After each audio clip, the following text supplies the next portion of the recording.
Welcome back to the channel. Today we're diving into 14 controversial PS5 games that sparked debates and still turned out to be absolutely worth every single penny. Whether you love storytelling, risky gameplay ideas, or titles that dared to push boundaries, this list has something you don't want to miss. Let's jump in. At number 1 is Cyberpunk 2077. You play as V, a mercenary in the sprawling dystopian Night City, desperately trying to find the cure after a biochip containing the consciousness of a dead rock star gets stuck in your head. Look, we all know the story here. The launch was an absolute disaster. It was pulled from the PlayStation Store, refunds were issued, it was bad. But if you play Cyberpunk on the PS5 today, especially after the massive 2.0 update and the Phantom Liberty expansion, it is fundamentally a different game. The gameplay feels incredibly deep now. Whether you are hacking enemy cyberware to fry their optics or just dashing through a firefight with a katana, the combat just flows. The skill trees actually make sense now, allowing for drastically different build varieties.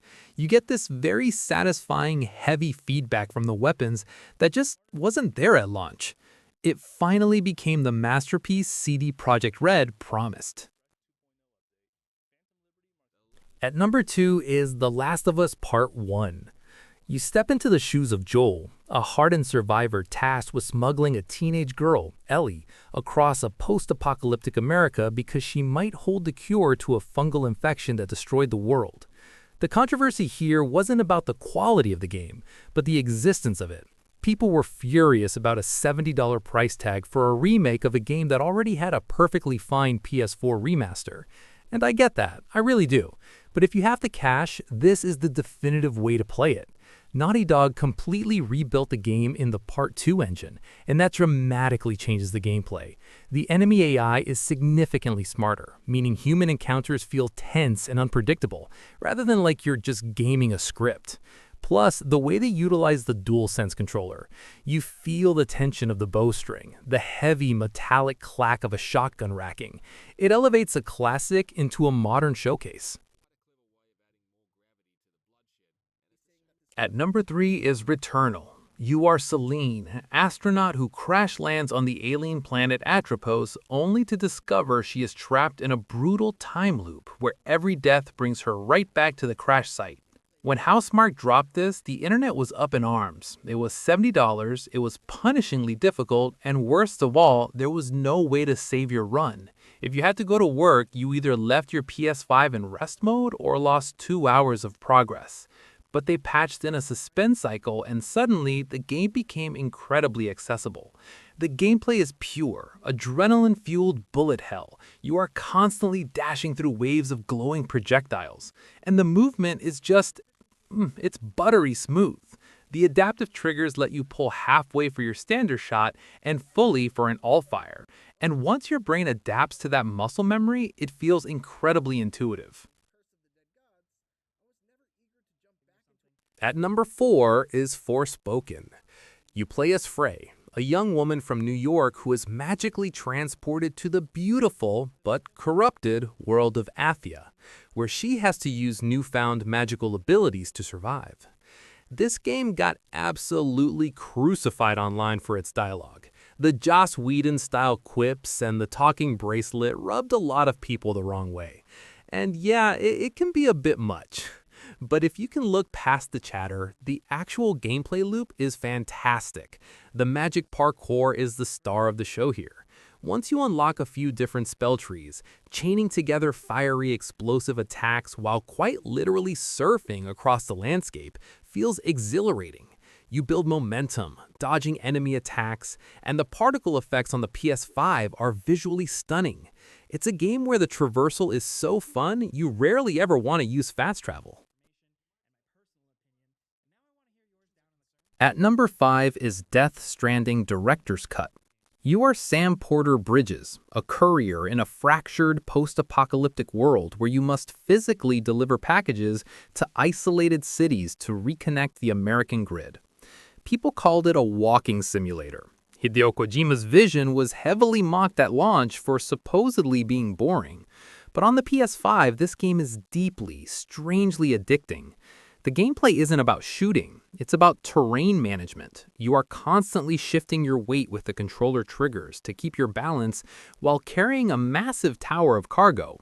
When you finally crest a snowy mountain after struggling with your stamina, and the camera pulls back while a melancholic synth-pop song starts playing, there is genuinely nothing else like it.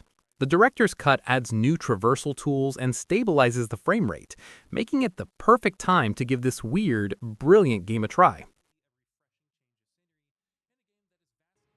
At number 6 is Gran Turismo 7. You are a car enthusiast, building a collection of vehicles and working your way up from slow Sunday Cup races to high-octane GT3 championships. Polyphony Digital caught massive heat right after launch when a patch nerfed the in-game payouts, pushing players toward aggressive microtransactions. The review bombing was historic. But they backpedaled.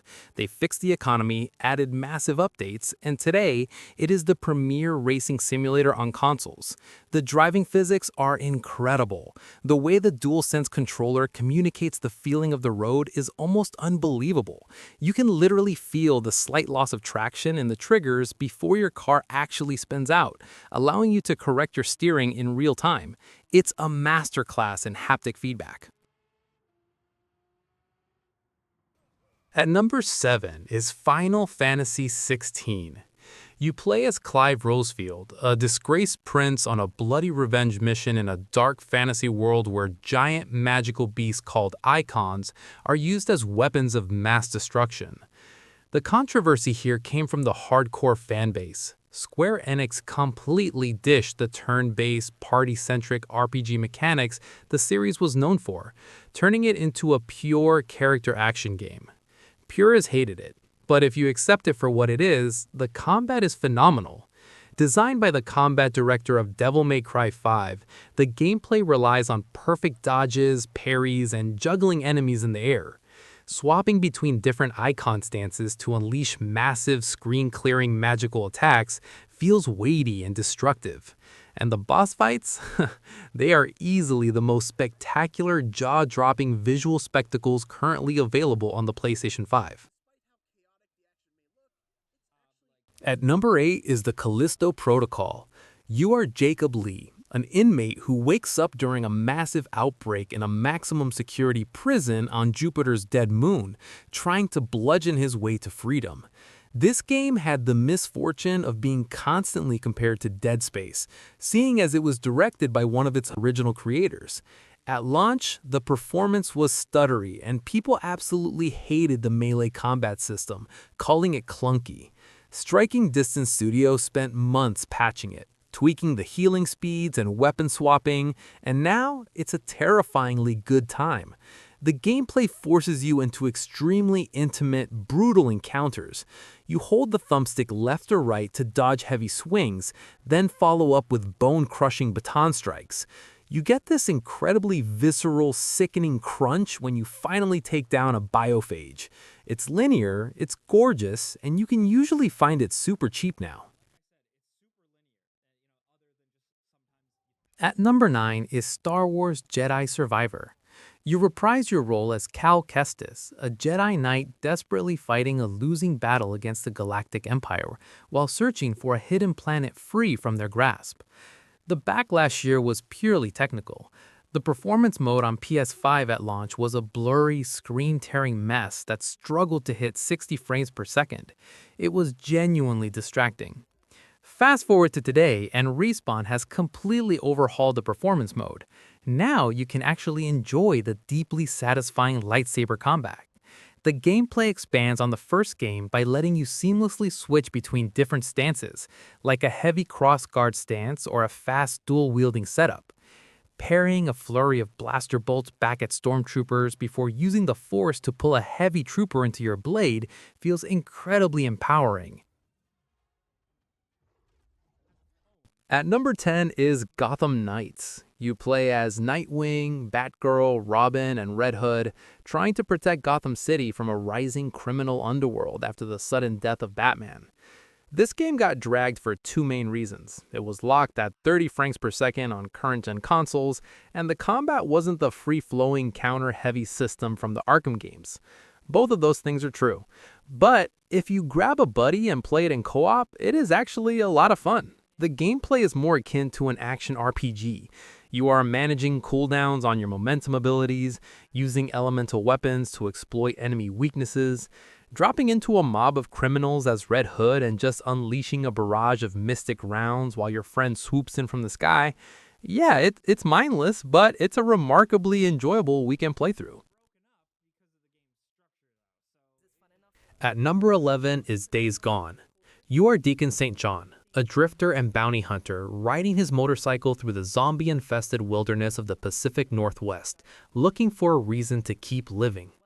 I know this is technically a PS4 game, but the PS5 60 FPS enhancement makes it feel like a completely new release. When it first launched, reviewers gave it incredibly mediocre scores due to a massive amount of technical bugs and a slow opening few hours. But players who stuck with it discovered an incredible mechanic: the hordes.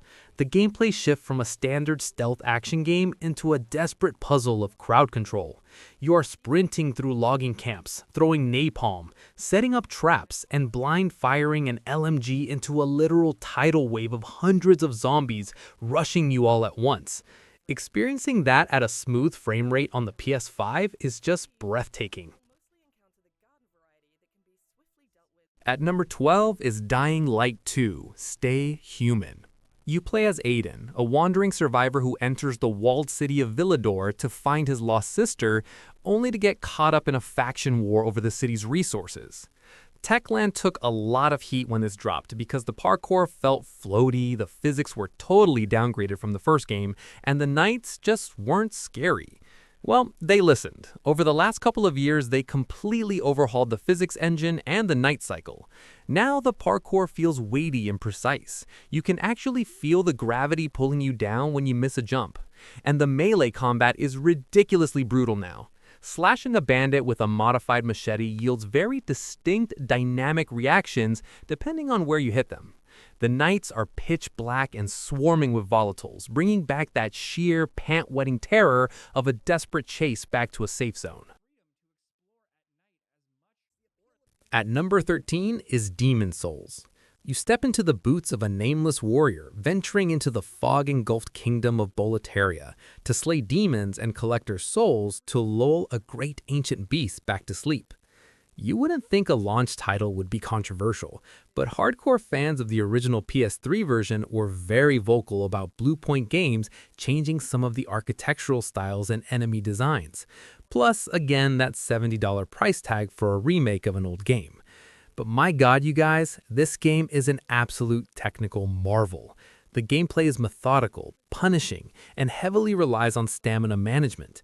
Every single sword swing, every blocked attack on your shield resonates through the DualSense with terrifying clarity. It runs at a locked, buttery smooth 60 frames per second, and visually, it might still be the most impressive looking game on the entire console. At number 14 is Rise of the Ronin.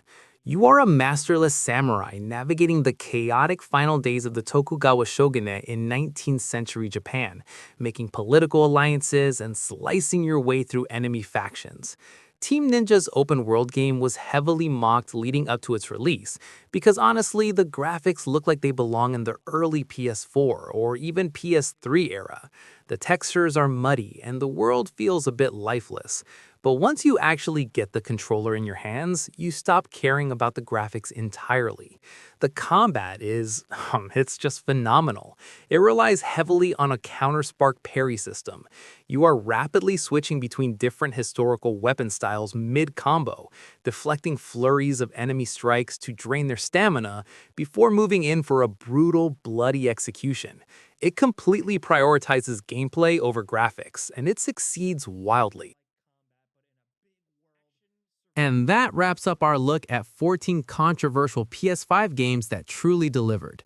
If you enjoyed the breakdown, don't forget to like, comment, and subscribe for more gaming content. Thanks for watching, and I'll catch you in the next one.